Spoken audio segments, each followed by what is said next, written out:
Então vamos lá, vamos falar um pouquinho, porque a gente vai trabalhar no segundo dia com processamento de dados de sensores imagiadores multiespectrais ópticos, e aqui você tem uma série de conceitos inseridos, né?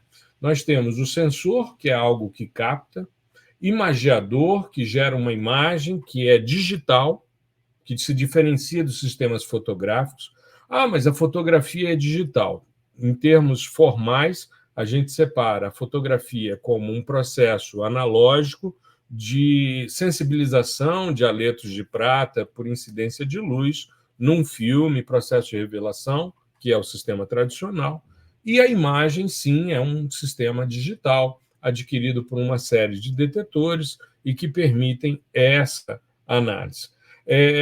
Quando a gente fala que existe uma área de fundamentos de sistemas sensores, é porque hoje nós temos uma disponibilidade enorme de sistemas. Nós temos sistemas fotográficos, né, que seriam o equivalente, os que adquirem imagem, mas dentro de um sistema RGB, os sistemas multiespectrais, os sistemas hiperespectrais, os sistemas termais, os sistemas de microondas ativo, os sistemas de microondas passivo, os sistemas de laser, de varredura laser ou laser scanner, né? E todos eles são sistemas sensores.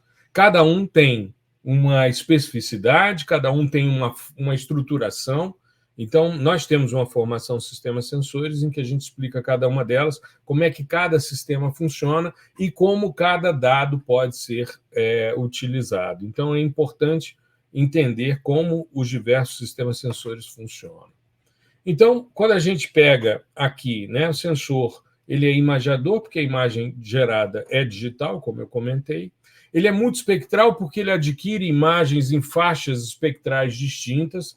A faixa da luz visível, que é a faixa que a gente enxerga, que varia ali de 0,4 a 0,75 micrômetros.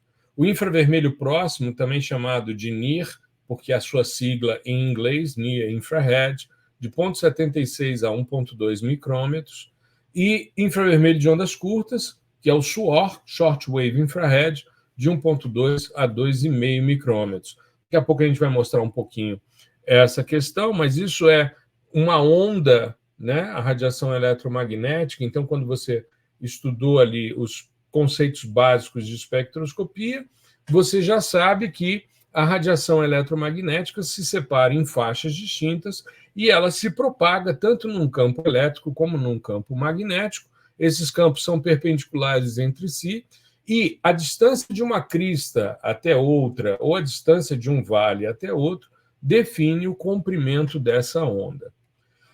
E ele é óptico porque a radiação eletromagnética que a gente está avaliando segue as leis da óptica, no caso, as leis de reflexão, de dispersão e de refração. Então, quando a gente está falando de um sensor imagiador multiespectral óptico, a gente tem uma série de conceitos inseridos nele. E por que a gente trabalha com processamento de imagens? Aqui a gente tem, por exemplo, a faixa da luz visível, aqui é a região do azul, aqui é a região do verde, aqui é a região do vermelho. Aí você deve estar pensando, se você é neófito em sensoriamento remoto, azul, mas está cinza. É verde, mas está variando ali de preto até branco. Vermelho é cinza. É porque você está captando uma faixa do espectro, a reflectância ou a radiância espectral refletida pela superfície, chega até os sistemas sensores e isso é apresentado em nível de cinza. Existe depois um procedimento de composição colorida, que aí você pode atribuir filtros de cores a cada uma dessas bandas. Se você atribui ao canal do azul o filtro de cor azul, ou a banda do verde, o filtro de cor verde, a banda do vermelho, o filtro de cor vermelho, nós temos o que a gente chama de cor real. Se você fizer qualquer outra composição que não seja essa, em que azul vai no canal azul, o verde vai no canal verde e o vermelho vai no canal vermelho, entenda, banda é faixa do espectro, canal de cor é outra coisa. Qualquer coisa que fuja a isso, você chama de falsa cor. Como, por exemplo, essa daqui. Ó. Essa composição colorida é uma composição RGB, na qual, no canal R, eu coloquei a banda do verde. Então, ali no vermelho, eu tenho algumas áreas, né, urbanas destacadas. No canal verde, eu coloquei a banda 4, que é o NIR, que é quando a vegetação tem a sua maior reflexão, e aí você vê a vegetação esverdeada. E o vermelho, perdão, o azul, eu coloquei a banda do infravermelho de ondas curtas 2, que é o finalzinho do espectro, e aí essas áreas aqui queimadas que se destacam, né, porque essa região, quando queima, ela tem um aumento na sua reflectividade, ela aparece como azulada. Então, isso aqui é uma falsa cor. Eu estou usando faixas do NIR, do suor e do visível para fazer uma composição colorida. E por que a gente faz cor? Porque a gente enxerga muito melhor do que em nível de cinza. Então, a cor é um atributo que faz parte do nosso dia a dia. Existem pessoas que têm problemas com daltonismo, que aí sim tem problemas nos seus receptores de cores, de movimento e de luminosidade, né, cones e bastonetes. E a partir daí, então, existem hoje sistemas que compensam essa cegueira de cores, como é chamado em inglês o daltonismo, né, blind color, e você corrige essas questões para ter acesso a isso com mais facilidade. Todo sistema multiespectral, e aí a gente precisa entender como eles funcionam, ele tem um sistema telescópico que vai pegar a radiância refletida pelo alvo, isso vai chegar a uma série de espelhos, espelhos planos, espelhos côncavos, né? Você utiliza espelhos côncavos porque o ponto de foco está sempre na frente. Então, você pode colocar um outro espelho aqui e direcionar a luz para ela caminhar dentro do sistema sensor. E aí você tem uma grade dicróica para separar os comprimentos de ondas maiores, do infravermelho de ondas curtas, e o prisma de Newton para separar os comprimentos de onda da luz visível, e o infravermelho próximo também entra nesse contexto, né? Aliás, a descoberta do infravermelho próximo se deu justamente quando Sir Herschel colocou termômetros medindo a temperatura da luz decomposta pelo prisma de Newton, percebeu que à medida em que você saía do azul em direção ao vermelho, essa temperatura ia aumentando, e quando você ia para uma faixa invisível que era superior à região do vermelho, que ele chamou de infravermelho, aí você continuava tendo o aumento da temperatura. Então ele percebeu que existia algo não visível, mas que se manifestava.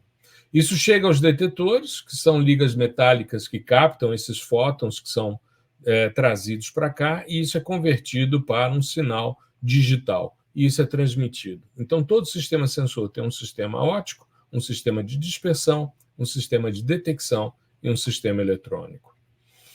Outra coisa importante da gente saber: quando um satélite está adquirindo informações no seu sistema sensor, ele tem um campo de visada mais amplo, o Field of View, ou campo de visada, o FOV, que é uma medida angular da abertura, da janela de observação do satélite. Só que essa janela, ela observa unidadezinhas instantâneas, que são chamadas de pixels, né? Ou menor unidade no terreno, que é definido por esse campo de visada instantâneo, ou seja, esse cone de visada que tem uma resolução. Ele é um cone, é uma projeção cônica, que depois é transformado para uma estrutura matricial, e aí sim você tem o elemento pictorial, o pixel, né, que seria a menor unidade observada na imagem. Você tem aqui a largura da faixa de imageamento e a direção de deslocamento da plataforma, a direção de voo, a trajetória do satélite. Muito bem, nós temos hoje em sensoriamento remoto, basicamente, trabalhamos em 3 grandes domínios do espectro: a porção refletida, que tem o Sol como principal fonte, e o objeto de interesse é a reflectância. Então, quando a gente está no visível, no infravermelho óptico, né, óptico refletido, a gente tem uma fonte externa, que é o Sol, e um sistema sensor captando a reflectância. Essa fonte vai ter, né, a radiância espectral refletida, com seu pico máximo na região do azul, e isso decai até ali 2,5, 3 micrômetros, quando a Terra passa a ser a principal fonte de radiação. E aí a gente, ao invés de captar a radiância espectral refletida, a gente passa a captar a radiância espectral emitida. Emitida por quem? Pela Terra. Por quê? O Sol incide radiação, essa radiação é absorvida pelos alvos de superfície, e o que acontece? Quando você absorve essa radiação, você aumenta o estado energético do material. Todo corpo acima de 0 Kelvin vibra, ou seja, qualquer corpo acima de menos 273,15 graus Celsius tem vibração. E o que acontece? Quando uma partícula de energia é absorvida, no caso um fóton, esse nível de vibração aumenta e o nível energético do material aumenta também. Só que ele não pode ficar constantemente nesse nível elevado, ele precisa retornar à normalidade. E para ele voltar à normalidade, ele precisa emitir aquilo que ele absorveu. Ele emite os fótons novamente, só que na faixa do termal. Então, aqui a Terra é a fonte, e aí você tem uma emitância como interesse e não a reflectância. Aqui nós temos uma faixa entre 8 e 14 micrômetros, que é o que normalmente os alvos de superfície, né, com um comprimento de onda média aqui de 9,6, que é o pico da Terra, aqui são os alvos normais, os alvos que não estão em nenhuma anomalia térmica. Mas erupções vulcânicas, frentes de fogo, aí você precisa ter um sistema sensor que atue entre 3 e 5 micrômetros, que é a faixa que nós chamamos de infravermelho médio. E, com isso, existem alguns dashboards no mundo, e o Brasil se destaca nesse sentido, com o banco de dados queimadas do INPE, que foi coordenado pelo Dr. Alberto Setzer, que faleceu recentemente, uma perda terrível para a comunidade científica, além, claro, de sua família e amigos, né? E eu tive a oportunidade de conhecê-lo, tive alguns estudantes que foram avaliados por ele em simpósios brasileiros, porque eu trabalho há mais de 20 anos com o ciclo do carbono, e dentro do ciclo do carbono as queimadas estão inseridas, né? E, finalmente, a faixa das microondas, onde nós temos aqui os radares de abertura sintética, nós temos os sensores passivos, e aí sim são sistemas de ativos que mandam uma frente de onda, um pulso de radiação, que interage com a superfície e é captado retroespalhamento dessa energia. Então, é uma energia incidente que retroespalha e que vem até o sistema sensor. Aqui a gente tem os sistemas ópticos, Landsat, Sentinel-2, temos o Cibers 4A, enfim. Aqui nós temos os sistemas termais, aí estamos falando aí do TIRS, do Landsat, né? Porque aqui é o OLI, aqui é o TIRS, que é o termal, e aqui nós temos os diversos sistemas de microondas, o mais famoso, que popularizou bastante o sensoriamento de microondas, é o Sentinel-1, né? Mas, como a gente falou no episódio, ano que vem NICER, banda L e banda S, Biomass, banda P, e em 2028, Cibers 6, um SAR na banda X.